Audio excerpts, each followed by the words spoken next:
there's no such thing as a shitty bar when that bar is a haven, right? Where you get to live for a little while, right? You don't notice how shitty the bar is after a certain time. So we are about 250 odd episodes into this show. And on some days when I'm feeling really cocky, I'm like, wow, I really understand everything there is to know about being queer. I really got this locked in. I know what I'm talking about. And then on other days, I'm like, actually, I don't know anything about queerness and the resilience of the human spirit and how our society can impact and infect and just mess you up big time if you happen to be queer. Okay, even I'll admit that was a little bit dramatic, but I think you get the gist of what I'm saying. And the reason that I'm saying it is because this week marks our very first episode featuring a space that caters to chubs and chasers, which is a whole sub-community that has never been featured on the show and which I knew practically nothing about until my guests graciously fielded all of my ignorant-sounding, stupid questions. So thanks for that, you two. And who are these two people? Well, it is Dan and Don from the Big Fat Gay podcast, who joined me to discuss Girth and Mirth, a social club that operated across the United States, organizing events for chubs and chasers. I really love this conversation because sometimes it's just nice to have the chaos of three people to try and wrangle. Not that I want to have that every week, but sometimes it's really nice to just be like, okay, all right, shut up, everyone, let's move on. But also, Dan and Don just really brought different perspectives to the conversation and really, I think, fleshed out what it means to be a chub or a chaser, and it gave me such a good grounding in that community. So quick heads up before we dive in. If you're sitting there thinking, what is a chub? What is a chaser? Don't worry, because we get into that really quickly in the conversation, like about 5 or 10 minutes in. So that will cover all of the questions that you have. Well, maybe not all of the questions, but most of the questions that you have. Right, my name is Kay Anderson. This is Lost Spaces, the podcast all about lost queer spaces and how they shaped the people that we've become. We start off our conversation with Dan telling us about what the scene was like in LA in the 90s. Right, let's get into it.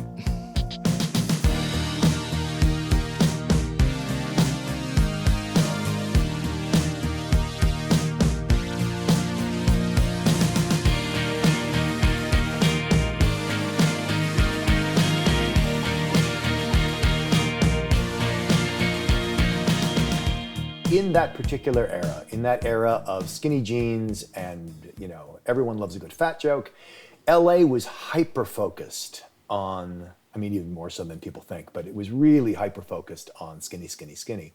That was a time when people would say, oh, I can't go to West Hollywood. I can't go to the bars in West Hollywood.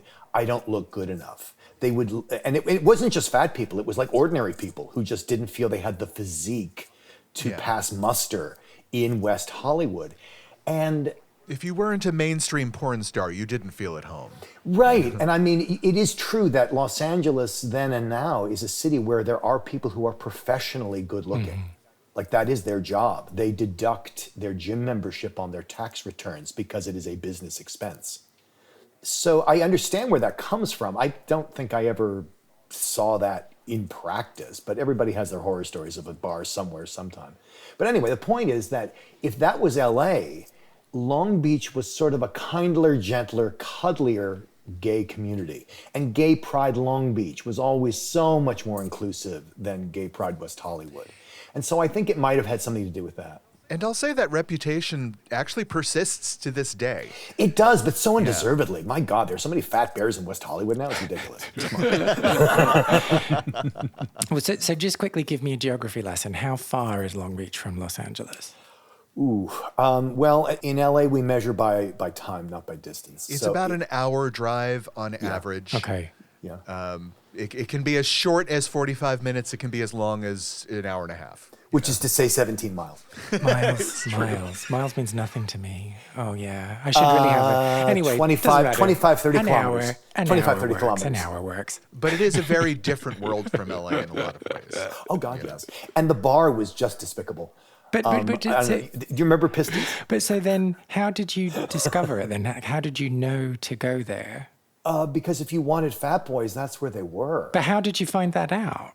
Oh gosh, maybe Big Ad magazine, I think, or maybe you dated someone and they're like, "Oh, are you going to Girth and Mirth?" And you'd be like, "What's that?" But you either found out by word of mouth or sometimes the back of like there were magazines, there were print magazines that would have ads. Like the Big Ad was basically just personal ads for fat guys and chasers. I found it a little differently. I found it just after sort of the internet started. There was a proto version of a chubby gay dating site called Chubnet. Yes, I remember Chubnet. And Chubnet was one of the first sort of hubs for information that I found. And I think a lot of people of my generation found it through them. Yeah, so the organization was already sort of up and running when I found it.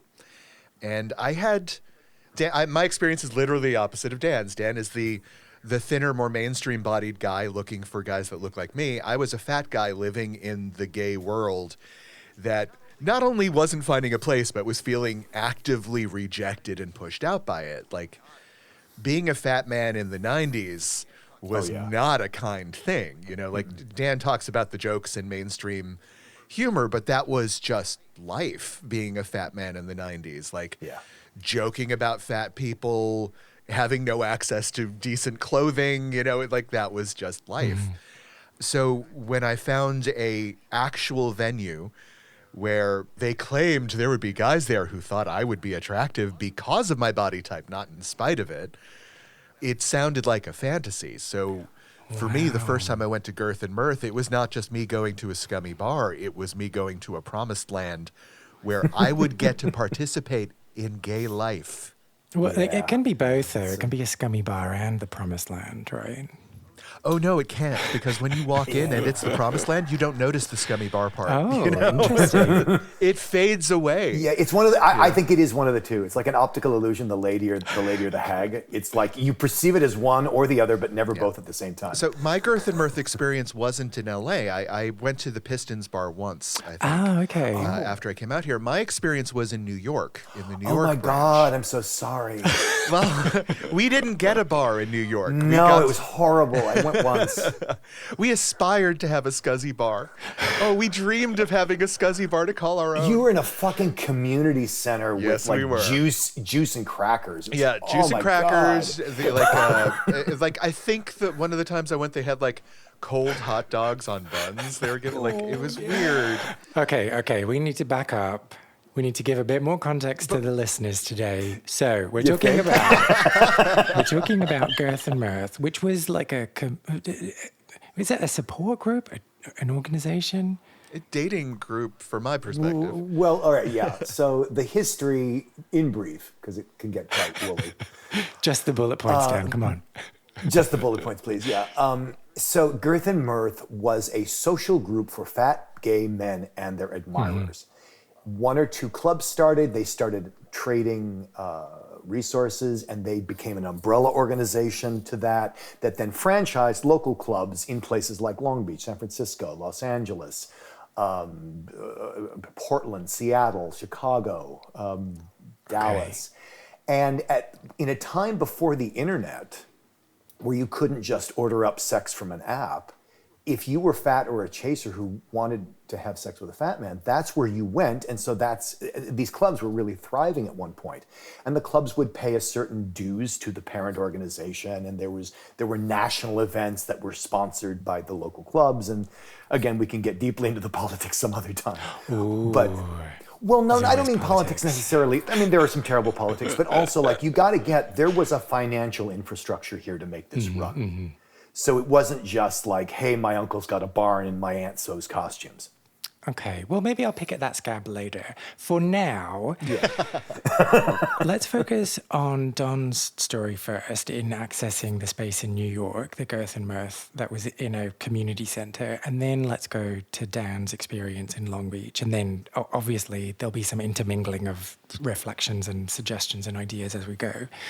So, Don, Chubnet, you found out about this night that was happening, this event that was happening called Girth and Mirth, and you decided that you were going to go. Do you remember what that feeling was? Oh, terror! Absolutely terror.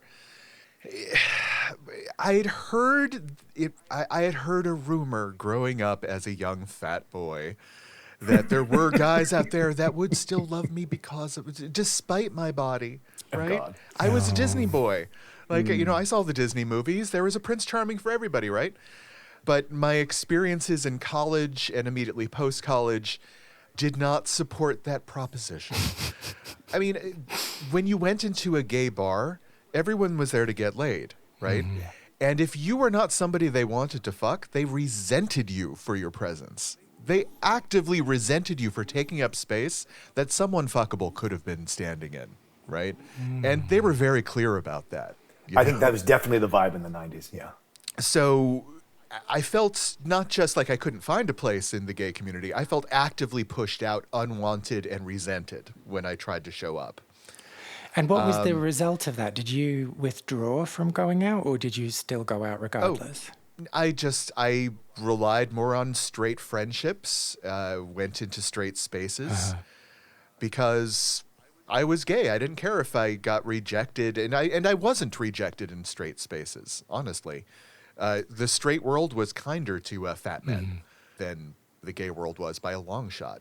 Well, yeah, because there was no sexual component. There's nothing sexual at stake. And so often, fat people are treated as the opposite of sex. So if you're in a straight space and there's no sex, it's easy to find acceptance. Yeah. And honestly, I don't want to make it sound like gay men are unique in this regard. Talk to any fat straight woman and see how she gets treated by straight men, and you'll find very similar through lines, right? So men is the common denominator here. Yes. So we hate men. Well, whatever that element of male sexuality that measures your sexuality by the number of conquests you've had, that's a problem. Yeah, it affects gay men just as, not as much as it affects women maybe, but it affects us too. One of the principles of toxic masculinity is a scale of, well, how fuckable are you? Yeah. And that is the measure of your worthiness to be acknowledged as a human being. It really is pretty core to the experience. It's very strange, but there's a saying that no one knows the male gaze like the male gaze. Yeah. So the idea of going into a space like Girth and Mirth was actually kind of terrifying. Because one, what if the promise isn't true, right? Like the one place I've been told maybe someone will find me attractive, that's not true. Or what if it is? And that's even as scary in some ways because I'm not equipped, right? I have never been approached sexually in a really direct sort of way. So it's a scary concept to walk into that space. And I'll be honest, like I had multiple first experiences going into Girth and Mirth because I got a little scared the first time I went. I didn't go a couple months, and then I went to a full on. Dan, what were they called? It was like a convergence, like a full on party. Convergence. Where they throw it at a hotel for a weekend and all that stuff. Wait. So you chickened out to go to like an afternoon where you could go home after 2 hours. Yeah. And you thought, oh no, well, I'll be fine going to like a weekend away. No, it was I got to suck it up and do this and jump in with both feet because I was exhausted with my own pussyfooting. This is a Dom thing. No, I think it's actually set up by diet culture where, if the sensible diet doesn't work, what you need is a drastic diet. Yeah, you're not wrong. That sounds very familiar. If we're using a diet as a metaphor here, what's the food in this instance? Penis. Good. I'm glad we just went. Mass amounts of Throw penis. yourself just at a big penis. plate of Okay, penis. good. Yeah. when I discuss my own stories, I will tend to paint myself as a bit of a man whore, but that's a bit of a defense strategy, I think, to try and, I was relatively sexually unexperienced, walking into a zone where I was the candy and I wasn't ready. Yeah. And this happens a lot. By the way, this happens to chasers too. Yeah. There's an opposite side of the fence where, you're a 6 in your hometown local gay bar as a chaser, and you go to a chub event and all of a sudden you're an 11. Can we just and I think quickly, sorry, that's just reminded me that I wanted to just get some clarity, because I don't know if everyone that's listening will be familiar with chubs and chasers as terms. And so it would be really useful if we could just explain that. I mean, I think it's self-explanatory given what we've just discussed. But Well, I am a chub, which means in the gay world, I am a chubby gay man, right? I would be considered fat. Yeah. Right? Let's call a spade. I am a fat man. But and is there an overlap between chub and bear, or are they separate, distinct categories?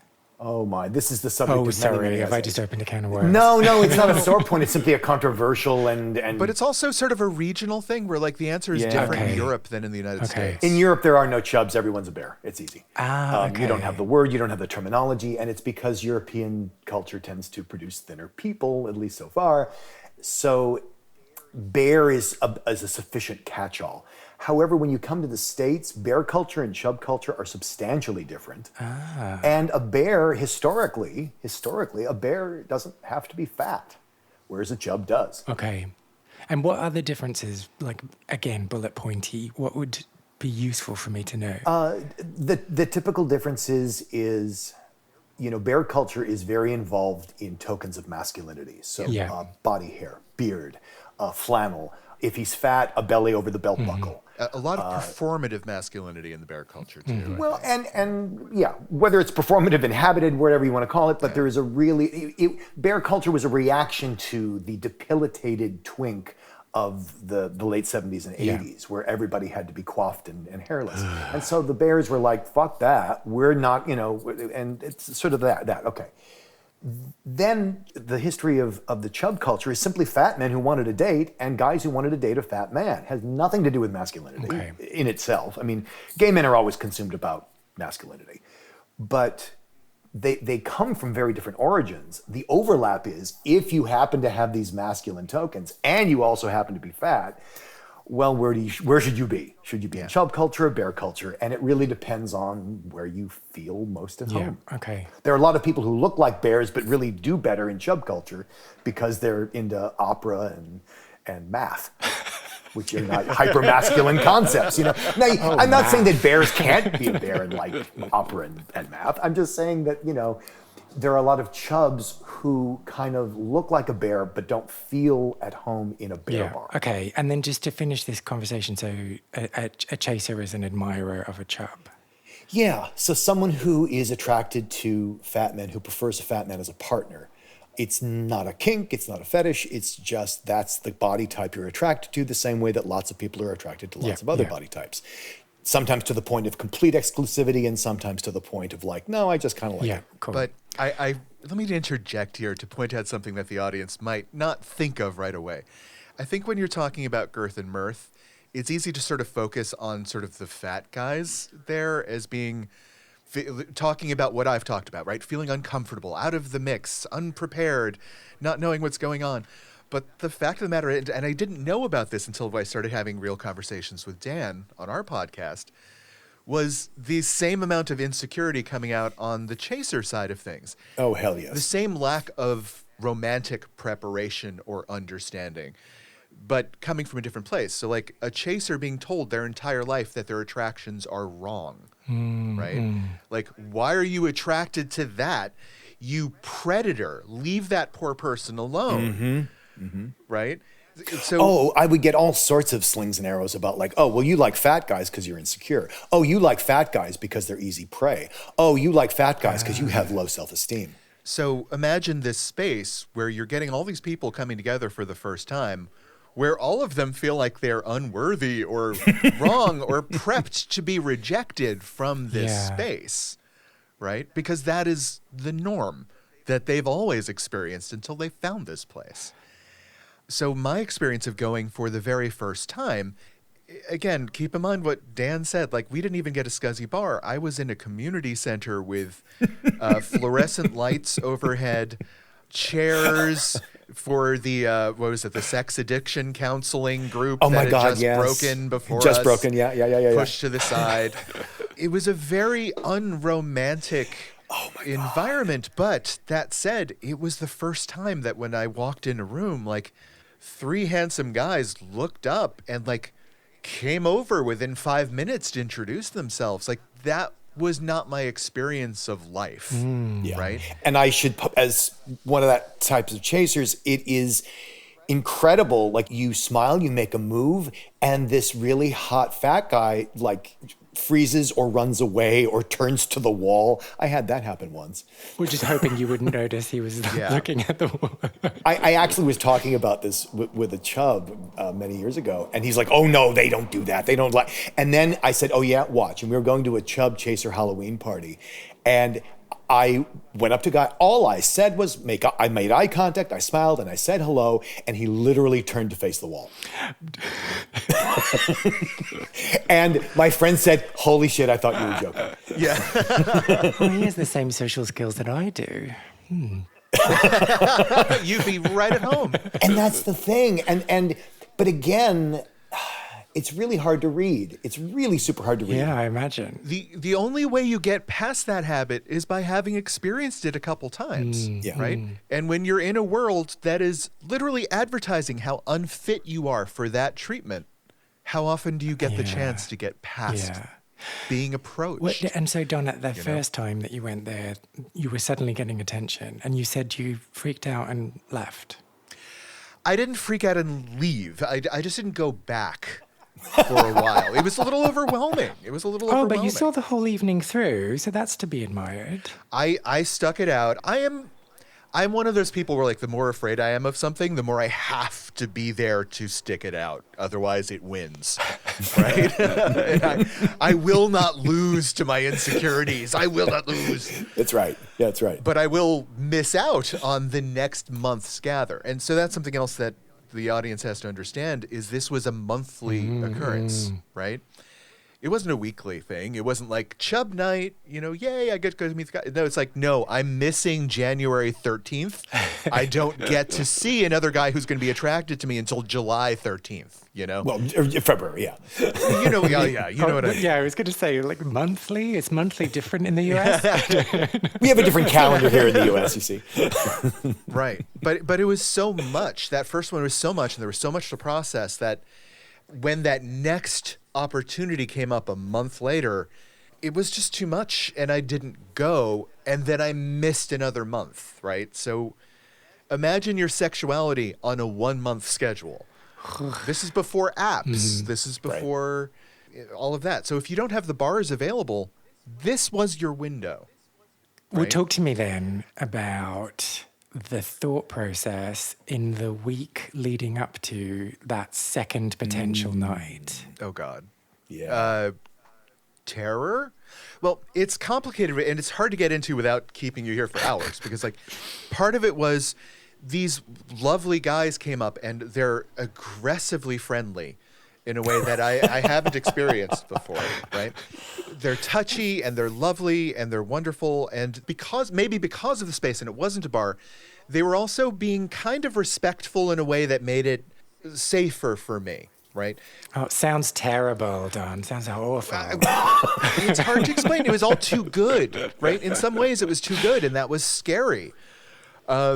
What have I been missing? Like, how did I miss this for so much of my life? And is this what's normal to everyone else? Fuck the world. Like, fuck all of you for, like, getting to do this every day. And I don't, right? And so there's a lot to be thinking about. But to answer your question, part of it was also they were so openly admiring of other fat guys in the space, right? And talking about what they found attractive about them. And I was in a space where the only thing I could do was then compare myself to these other fat guys and find myself lacking in every possible way, because they couldn't possibly talk about me the way they're talking about these other people that they find so attractive. Keep in mind, they're being very effusive in their admiration of me, but I don't have enough experience to recognize it as being genuine and as being real. Yeah. In fact, my experiences are telling me that I'm being manipulated, right? That's more of what my brain is telling me, because when people are being kind to me, they want something from me. Yeah. Right? That's not sexuality. That's like, oh, they want money or something, or a free meal. I don't know what they want. I don't have the tools yet, right? So all of it was so overwhelming and so foreign and so scary that when it came time for that second visit, suddenly like my clothes they're not the right clothes to wear anymore, because all the people they were admiring were wearing different things than what I was wearing, right? I wasn't fat enough for some of these guys. Like, I'm not really worthy of admiration compared to some of these other guys they're saying. I was too fat for some of the guys that, like everything was focused on the ways I was wrong for the space in order to frighten me out of it, right? And it was all me. No one was doing that to me. It was my own head. And Dan, I feel like what I'm saying is not unique. Like no, it's so widespread. No, it's so widespread, and I hear it. I heard it then, and I heard it today. There's a chaser version of it. There's a lot of chasers who feel like, what am I doing wrong? I'm an attractive guy. People smile at me all the time, and I go to these chub events, and I feel like I'm dipped in shit. You know what? And that's how I started doing seminars, is because there was such a gulf between chubs and chasers, and neither side could figure out what the problem was. And that's how I started doing my seminars at big boy events. Well, and so for Don, then in that week leading up, was it this the seesaw of yes, no, will I, won't I, maybe I should, maybe I won't? Okay. And then ultimately you decided not to. Yeah, I think I'm sure I came up with a good reason. I'm sure there was like, a conflict or something. Oh, yeah. I mean, Melrose Place would have been on, right? Of course. I mean, the weird part is, like, at this point, I had a regular weekly night at a lesbian bar that I loved going to. We would watch Xena, and all the girls would have a great time. It was great. But, yeah, I had no in for the gay world, for gay men. That was strange and foreign. So Girth and Mirth was my vehicle. That was how I found a way into the gay world, and it was not easy. But then, so a few more meetings rolled on that you didn't go to, and then the Convergence was coming up, and you were just like, yeah, I'm all in. Yeah, the Convergence was in Westchester, New York, which was about an hour outside of New York City. Again, a very unfortunate event. These events were all done by local clubs, so it's not consistent. So it's not like you're seeing Phantom of the Opera and it's the same production company every time they put it on. It would be as if you had 16 community theaters all putting on Phantom, and their quality varied tremendously. So were you going on the record, Dan, to rubbish the Westchester chapter of this? Very much so. And I don't think I'll get. But here's the thing: no one is going to contradict me. I assure you. I wish I could. But it was. I mean, it was people trying, and it was people giving a venue to a group of people that had no other venue. So for that, I'm grateful. But. So let me put it this way. Like, I grew up in the country, right? I graduated from a class of 9 people. Wow. Yeah, imagine my senior prom. 1 girl. And then my first dance experience where I really do feel like I can participate, right? I can dance with guys I'm attracted to who might be attracted to me, right? Coming from that life, walking into a darkened dance floor where suddenly I feel hands all over my body without knowing who they are, without permission, without a hello. It was very overwhelming.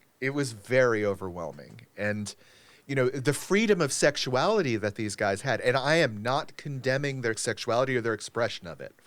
There is nothing wrong with what they were doing. I wasn't ready.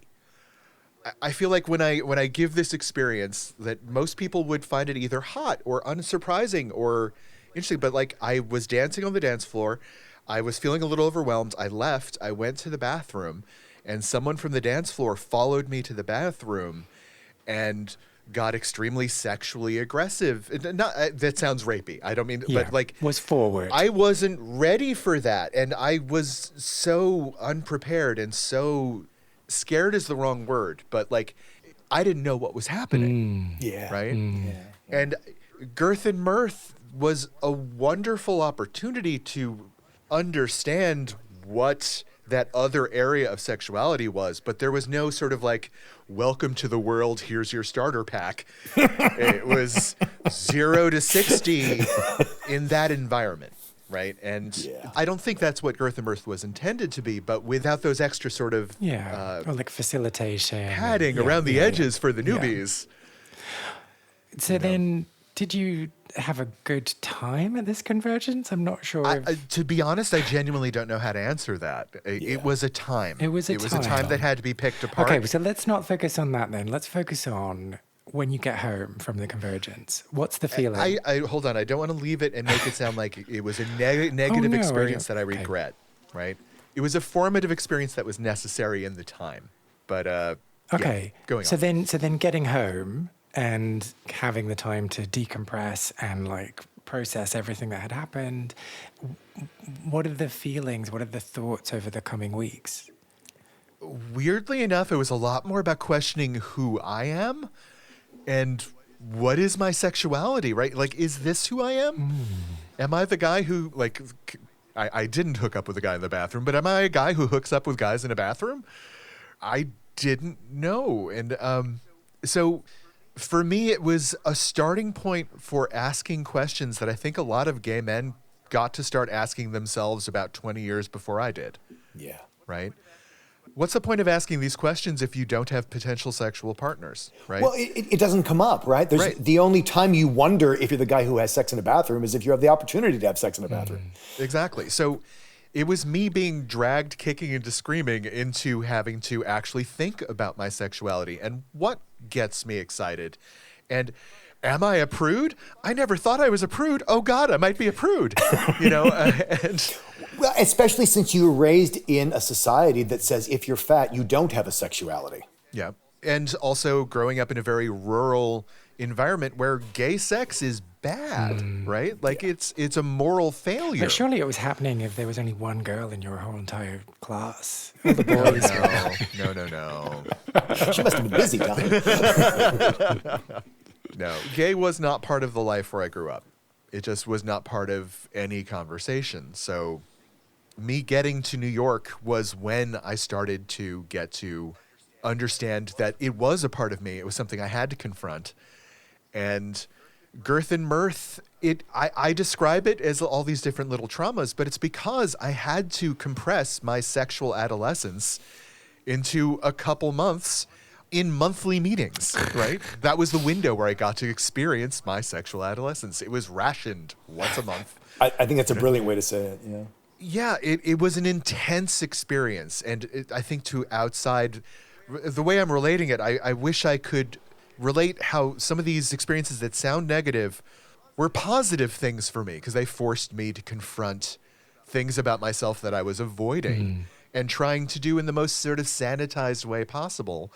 And when you meet guys that have like already gone through it and they're ready for the fun part, yeah, it can send your world into a bit of a tizzy, but I think it was worth it for me. Well, there's also this kind of confusing thing that happens that once someone's out of that period themselves and once they're like comfortable and like free and easy and like willing to fuck in a bathroom, then they can't recognize that within you and they can't necessarily see it and they just think there's something wrong with you rather than you're still processing things. Yeah. So that kind of makes it all a bit more confusing.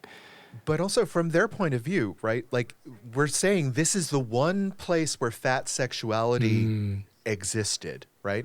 So all brands of fat sexuality have to exist at the same time. The debauched and the wholesome. Yes. Because there's nowhere else for it to go. So it has to exist side by side. But not only that, you've got that one window and then you have to wait another month. So you better be getting it in. See what I did there? No, it's very true. And what it creates is what I call a high stakes environment. because you can't just get it anytime you want. It is metered, and so it's again going back to the whole dieting thing. Like if you're only allowed chocolate on one day a month, what are you going to have? And you think about it, and what if the chocolate isn't good? Because do I want to try something new? Because what if it's bad? And you go off to the races. Yeah. And then that increases again when you consider an annual event, or in the case of Bigger Vegas, a biannual event. And what Dan just said, as far as like stakes, it really feels that way. Yeah. It feels like I have made all this effort to come out for this one night, this one opportunity. Am I just going to sit on the wall? Mm-hmm. Am I going to take some risks? Am I going to stretch myself? Or am I going to play it safe? And those are decisions you have to make every time, right? That once a month, you get to be a gay man. That's what it was. It really was. Okay. So why don't we travel to the other side of the country and find out from Dan about his experience in getting involved in Girth and Mirth. I always mix it up. Do you mix it up and call it Mirth and Girth ever? Never. Okay. No, never. Okay. It's just me. I'm like, which one comes first? No, it would be like you mixing it up and call it, I know it's grace and favor, but couldn't it be favor and grace? And no, it couldn't. But those two don't rhyme. No, it's Girth and Mirth. It's Girth and Mirth. See, it's alphabetical. It's alphabetical, yes. That's how I'll remember it from now on. Thank you. There you go. Useful. Okay. Well, I don't know. Where do you want to... There's so many aspects we could talk about because I was involved both in the governing structure, but also as just like a guy who went to a bar. Mm-hmm. So where do we want to walk in? Yeah. I mean, look, I'm interested in both, but why don't we start at the beginning? So I think from at the beginning of the conversation, you said that you might have been first made aware of it because someone you were dating mentioned it, or that someone in passing had mentioned it. Yeah, I mean, I can't remember honestly where I first heard of it. It was probably a publication, either online, like Don said, Chubnet, or maybe it was Big Ad Magazine, or I think it was one of those. In the very old days, The Advocate, used to have personal ads in the back, and they would have icons for different, different proclivities. So like there'd be an icon of a barbell if you were into muscle guys, and there was an icon of a scale if you were into fat guys. So I heard about it then. Remember, I was not a bar guy. I was asexual all through high school. I went to a hyper nerd high school. No, really, I went to Nerd Academy. We were a special high school for math, science, and computers. We didn't have sports. We had science fair, and that's where we were highly competitive. Oh, do you still have any of your awards or ribbons? Or? I probably do. I mean, let's just say I could tell you a lot about, my 10th grade project of using holographic interferometry to measure the deformation of low Yeah, okay, let's not do that. That was 10th grade. Anyway, so I didn't even know I was gay until I was 20 because I wasn't really into women, and I wasn't really in, you open if you ever saw a gay magazine, like I wasn't into that. And yeah, I mean, I had body envy over the underwear models in the JCPenney catalog, but that's not being gay. That's just wanting to look better, right? So I just was like, okay, I guess I'm asexual. Not attracted to men, not attracted to women. Those were the only options. And then I had this erotic dream when I was 20, and things got off and running. And even still, though, I knew I didn't get how important I love that you were was. so clueless. God just sent you a hint. It really was that. Here's a dream. Yeah. For God's sakes, kid. Yeah. Actually, let's dig into that, because did you wake up the next day after having that dream and being like, oh yeah, I'm gay. Let's go. Off we go. Well, yes, but remember I was a nerd, so off we go means to the library. Getting the encyclopedia out, the G edition. Yeah, exactly. So you guys have very different pictures of what gay stuff goes on in the library than I do. I mean, no shade, but the encyclopedia, really. Well, what were you looking up then? Oh, what does it mean to be? I mean, I was at I grew up near a major university, and so there was a major university library, and of course there were hundreds of books on homosexuality. Fine, my small town, boring library with one set of Encyclopedia Britannicas. This was fine, brilliant. I had more information that I could possibly digest, let alone read. Anyway, the point is that it took me a long while to go from I'm not anything to no, I really like fat guys. So Girth and Mirth occurred for me at a time when I was really investigating what that meant and sort of being blown away by how important it was. Because people think like, oh, how important could that be? I mean, people come in all shapes and sizes, and like, why are you so excited about this one particular shape and size?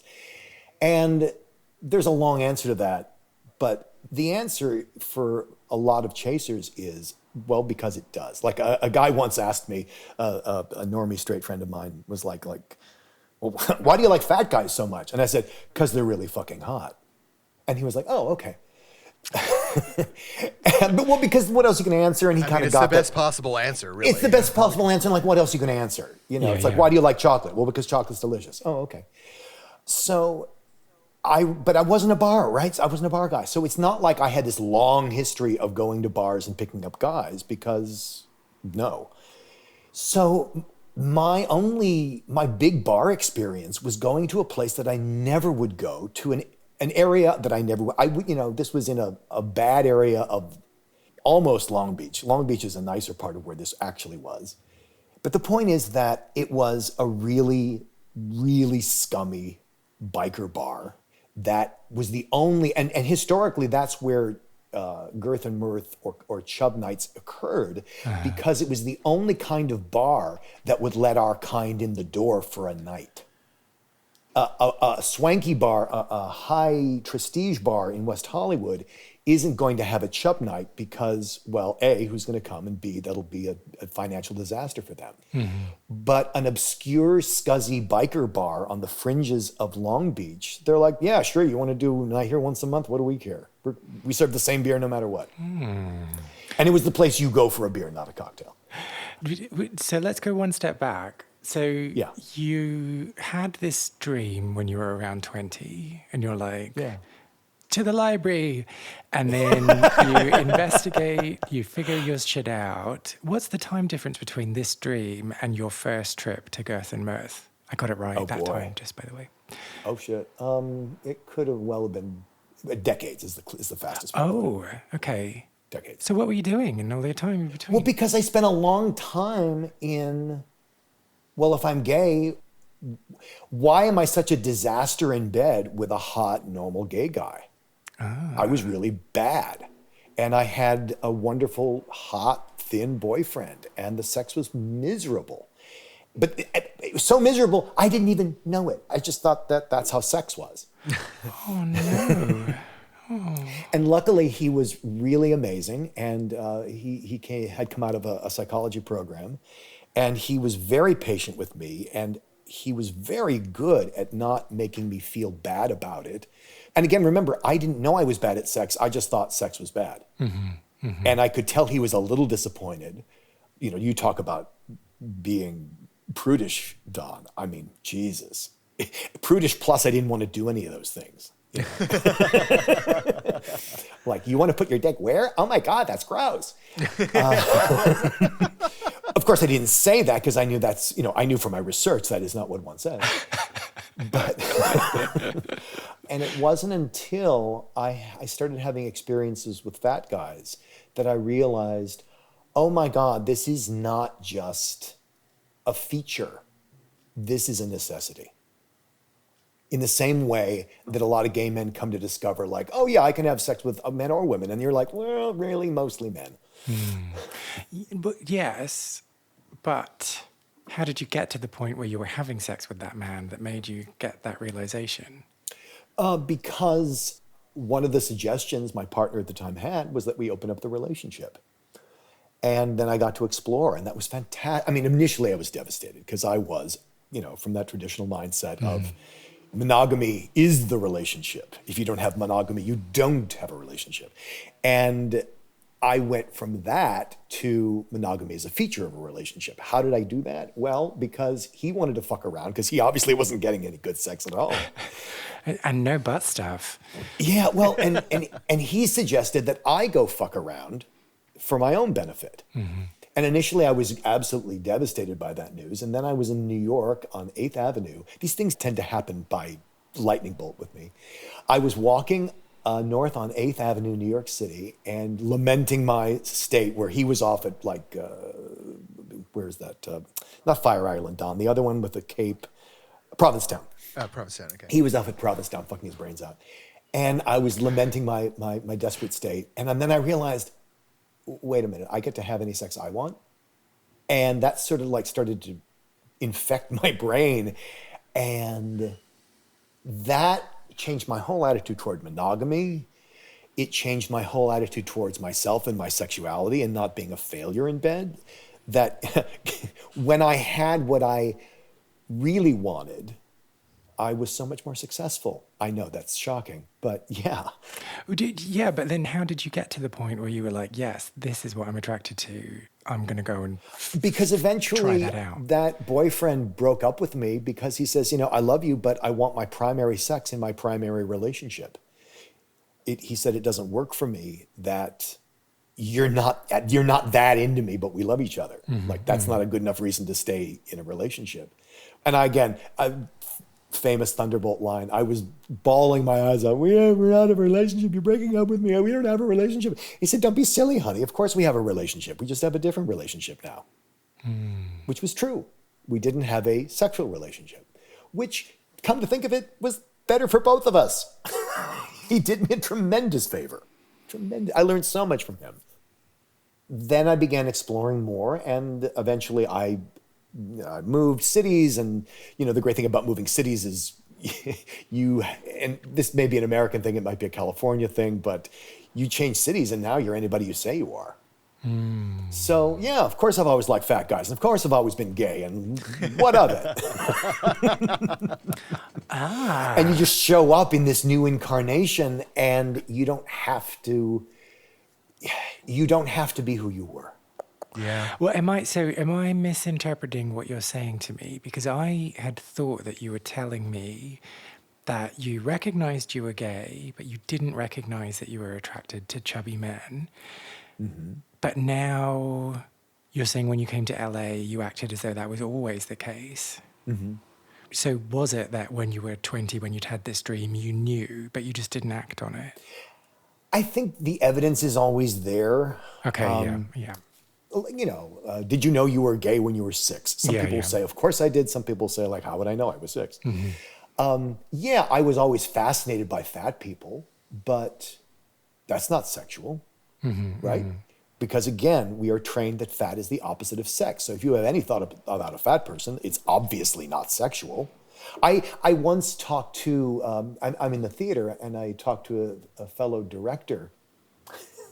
He said, I've always wanted to do a production of Romeo and Juliet where they were both really fat, because then it would be obvious that they weren't attracted to each other physically, and it was really love. Yeah. We had words over that. I mean, that is one of the reasons why Girth and Mirth was so necessary. Bringing us back onto topic. Yeah.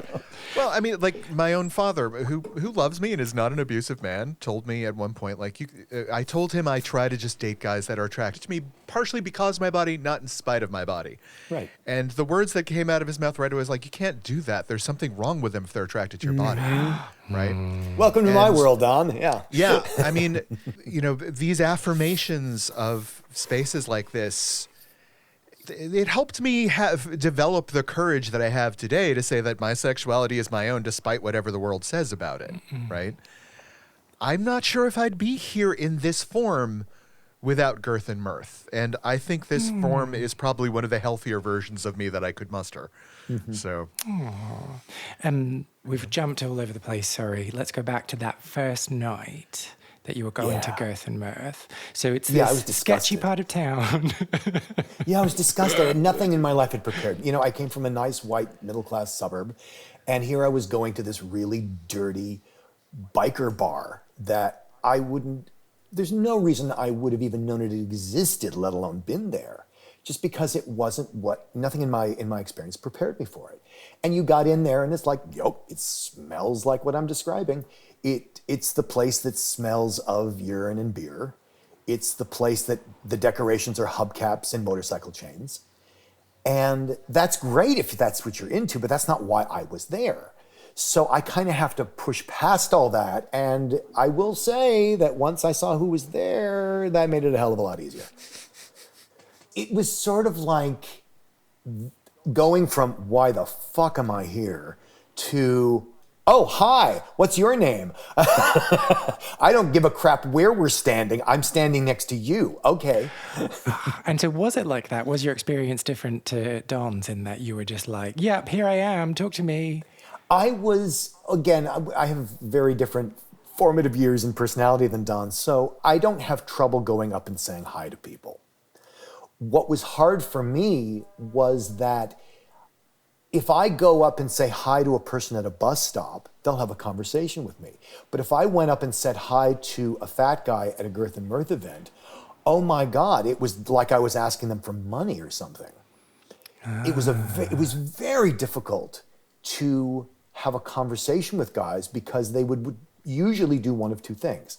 They would either immediately intellectualize the conversation, like, oh, we're here to talk about the latest episode of Star Trek, or we're here to talk about the intersection of linguistics and biology. Or they would give the hi, no, just one word answers, just being incredibly uncomfortable. And as a human being, you're trying to be sensitive. It's like, one of the things I started saying was, if I'm making you uncomfortable, it's okay, I can leave. I don't mean to make you uncomfortable. And they would say something like, no, I'm fine. And I'm like, okay, what do I do with that? Yeah. Because you don't feel fine, but you're telling me not to go, so what the fuck am I doing here? And so gradually you get the sense of, okay, the traditional signals of acceptance and rejection aren't reliable. I need to develop new ones. And then I did. Oh, so you didn't respond how I would and internalize it and blame yourself and then go home and beat yourself up? No, because like I said, because it wasn't the reactions I would get at bus stops or out in the other world. Because remember, chasers do have the experience of being desired or at least responded to well. Many of us, right? Because outside of the environment, we just occur as normal guys. That's not true of fat people. Fat people are always fat in every environment. Mm-hmm. But as a chubby chaser, we're only a chaser in the environment of chubs when we're trying to pursue something. So yeah, I have an experience of it not being me, whereas chubs do not. Yeah. So we have an experience of things going right, except in this environment. So, and it's true, there are certainly chasers who are horribly shy and it's just hell for them, like it is for a lot of chubs. But for me, it was, okay, you just look uncomfortable, but you're not telling me to leave. I'm going to trust that you're telling the truth and not just being nice. Believe what they say. Yeah, I'm just going to go with believe what you say and try to figure out why the physical reaction doesn't match it.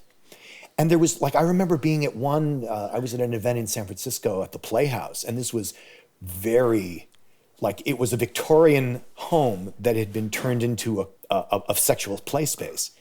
And so the inside was like just a normal, it's a house. Mm-hmm. There was a lovely backyard with a hot tub. And then there was the basement where you could go and have escapades. Why is sex always in the basement? Why can't it be on the roof? Lots to say about that. But anyway, no, but there was definitely some flirting and heavy petting going on in the backyard. And I was sitting next to this really hot fat guy in the backyard. And again, he's kind of shut down, but I'm trying to test, like, you do that sort of shoulder touching, arm touching to see, like, am I bothering you or are you just being really shy?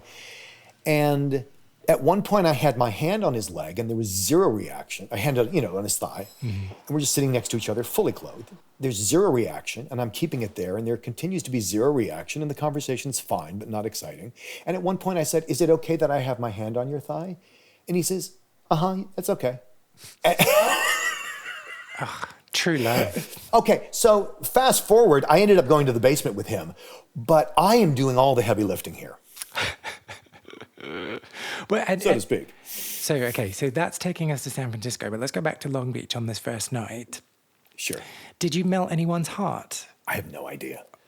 I mean, you mean, did I pick up? Well, no, just that, like, did you break through that invisible wall that they were? Yeah, because I did meet people, and here's the thing. I think a lot of chasers do themselves an injustice by only being nice to the people they're sexually attracted to. And maybe that's, men in general. But I didn't worry about that. So if somebody wanted to talk to me, I would have a lovely conversation. And maybe I didn't want to go home with them, or maybe I was more interested in the guy 40 feet away from him. But, you just be there to be there. So yeah, I had a lovely time. I don't remember whether I brought someone home, but I had a lovely time. And that's what had me coming back in subsequent months. Let me interject something here that I'm not sure, Dan, I'm sure you're aware of this too, Dan, but I think for a lot of us sort of, for guys that don't feel appreciated sexually all the time, right? Going into a space like this, it's not necessarily about getting laid, right? Sometimes it is genuinely about being in a space where you can just breathe, right? Yes, God, yes. You can exist as a sexual person, but you don't have to be sexual in that moment. As I mentioned before, a lot of fat guys get treated as though we are taking up space that someone else should be using. Not you. Someone else that we want to fuck should be where you are right now, right? Exactly. I can't tell you how relaxing and how life-affirming it is to be in a space where you can breathe and where sexuality exists and not feel like you're being pushed out. Right. That is the win sometimes. Like, getting laid is lovely, but getting to participate and not being told you are less than, that's the important part. And that's what I think is the most important aspect, whether it be Girth and Mirth or Bigger Vegas or any chub chaser event, is the primary reason to go is community. Look, there are cheaper ways to get laid, but there is no better place to establish community because it's not the same as online. Well, yeah, and sorry if my line of questioning made you think I was asking about whether you fucked anyone. That's definitely not what I was trying to ask. It was more about, just did you come away from that first evening feeling connected and feeling like Absolutely. Yeah. Well, and remember, how ironic is it that what would by design seem like the worst bar in the world for me ended up being the bar I would spend most of my time at, if not the only bar I spent time at. And that's what I meant before about, like, there's no such thing as a shitty bar when that bar is a haven, right? Where you get to live for a little while, right? You don't notice how shitty the bar is after a certain time. The fluorescent lights in my civic center dropped away. Right? Yeah, there you go. The space becomes beautiful because of beautiful things happening in that space. And the beautiful cold hot dogs in buns. Like, nothing could make those hot dogs beautiful. Thank you again for joining us and sitting in on this conversation. I hope you enjoyed it. I hope you kept up as well. It wasn't too confusing with 3 people, was it? No. Good. All right. So if you did love this chat and you want to find out more about Dan and Don, or Don and Dan, then go and listen to their show, The Big Fat Gay Podcast, wherever you stream podcasts. It might be the app that you're using right this very moment to listen to my voice. You can also find them on Instagram at Big Fat Gay Pod, and I'll make sure that all of this information is in the show notes for this episode. Whilst you're on social media and you're thinking, who can I follow? How do I find out about people? Why not follow me on either TikTok or Instagram at Lost Spaces Pod? Okay, right. Well, that's us for another week. Thank you again for joining, and see you next week, maybe, perhaps. Yeah, good. Okay, right, cool, bye. Okay, bye now.